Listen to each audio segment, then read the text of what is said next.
मतदार बंधू भगिनींनो सर्वांना नमस्कार. जय शिवराय. मी संतोष शिंदे. मतदान करताय ना? मतदानाला जाणार आहात.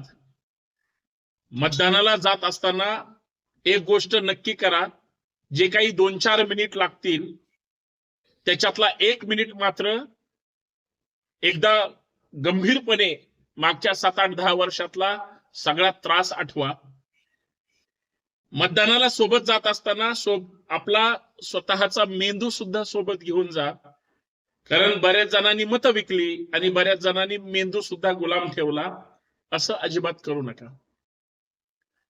ज्यावेळेस तुम्ही प्रत्यक्ष मतदान कराल, ईव्हीएम मशीनवर किंवा उमेदवारांच्या त्या चार्टवर एकदा सगळे उमेदवार पहा.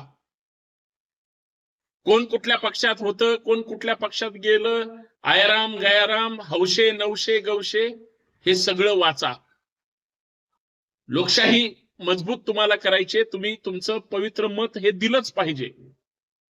पण एकदा समोर जो उमेदवार आहे तो दलबदलू आहे का, फसवणार आहे का, तुम्हाला आत्ताच दिसला का, 5-10 वर्ष कुठंच नव्हता, तो आपल्या हक्कासाठी भांडतो का, हा सगळा विचार करा. आणि जो सोबत तुम्ही मेंदू घेऊन गेलेला आहात त्या मेंदूचा योग्य वापर करा. एकदा ती सगळी यादी बघा आणि योग्य व्यक्तीलाच मतदान करा, तरच लोकशाही बळकट होईल आणि तुमचंही मत वाया जाणार नाही. चुकीचा माणूस तुमच्याकडून निवडून येणार नाही. दादागिरी, सत्तेची मस्ती किंवा पदाचा गैरवापर, जातीवाद, धर्मवाद, मनवाद, या सगळ्या गोष्टी बाजूला ठेवायच्या. काही गोष्टी गाडून टाकायच्यात आणि समाजामध्ये सगळी लोक राहिली पाहिजे. समाजात समता, समानता, बंधुता प्रस्थापित झाली पाहिजे. यासाठी लढणाऱ्या व्यक्तीलाच मतदान करा.